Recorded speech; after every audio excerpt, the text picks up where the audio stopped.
নমস্কার। নতুন বছরের প্রথমেই মুখে দিলেই মিলিয়ে যাবে এমন একটি মিষ্টি জাতীয় ডেজার্ট রেসিপি সুরুচি বাংলার রান্নাঘরে আপনাদের সঙ্গে শেয়ার করতে চলে এসেছি। আমাদের কিচেনে হাতের কাছে থাকা কয়েকটি উপকরণ দিয়েই এই ডেজার্টটি তৈরি করা হয়ে যাবে। চলুন রেসিপিতে চলে যাই।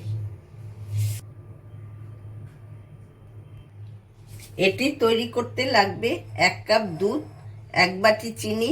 চিনিটা যার যার পছন্দ মতো মিষ্টিটা দেবেন, 3টে ডিম আর ভ্যানিলা এসেন্স। আমি এবার ডিমগুলো ফেটিয়ে নিচ্ছি।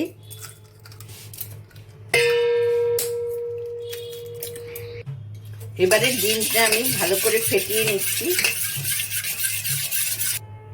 এতে দিয়ে দিচ্ছি 1/2 চামচের মতো ভ্যানিলা। ডিম দেওয়া হয়েছে বলে ডিমের একটা আষ্টেনি গন্ধ, এই জন্য ভ্যানিলা দিলে আষ্টেনি গন্ধটা আর পাওয়া যাবে না। এখানে আমি দিয়ে দিচ্ছি 2 চামচ চিনি। চিনিটা আমি আবারও বলছি, আপনারা যেমন মিষ্টি খাবেন সেই বুঝে চিনিটা দেবেন। 2 চামচ চিনি দিয়ে এটা ভালো করে আবার ঘেটে নিচ্ছি। এবার আমি এতে দিয়েছি দুধটা আগের থেকে একটু ঘন করে রেখেছিলাম, 1 কাপ দুধ। এবার আমি এটা ভালো করে ফেটিয়ে নেব। এতে আমি দিয়ে দিচ্ছি 1 চামচ কর্নফ্লাওয়ার। এতে আমি একটুখানি ফুড কালার, গ্রিন রঙের ফুড কালার একটু দিয়ে দিলাম। আপনারা ফুড কালার নাও দিতে পারেন, কিন্তু কালারটা সুন্দর দেখাবে বলে আমি একটু ফুড কালার দিলাম। এবার আমি এটা ছাঁকনিতে ছেঁকে দিচ্ছি। এবার আমি এখন এটা কেক ওভেনে বসাবো। আপনারা এটা প্রেসার কুকারেও করতে পারেন।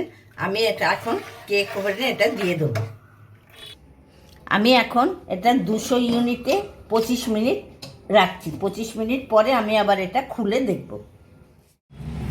25 মিনিট আমার হয়ে গেছে। এবার আমি এটা খুলে দেখছি।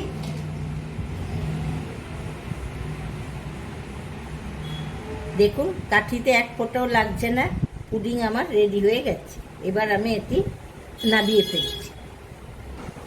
আমি এটা এখন আপনাদের কেটে দেখাচ্ছি।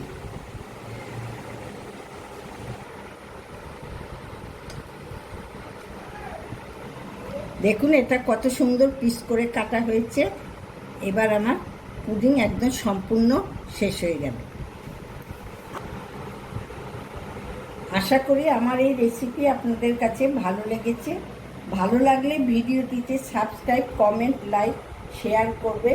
নতুন বছর আপনাদের সবার খুব ভালো কাটুক। আজ আমি এখানেই শেষ করছি।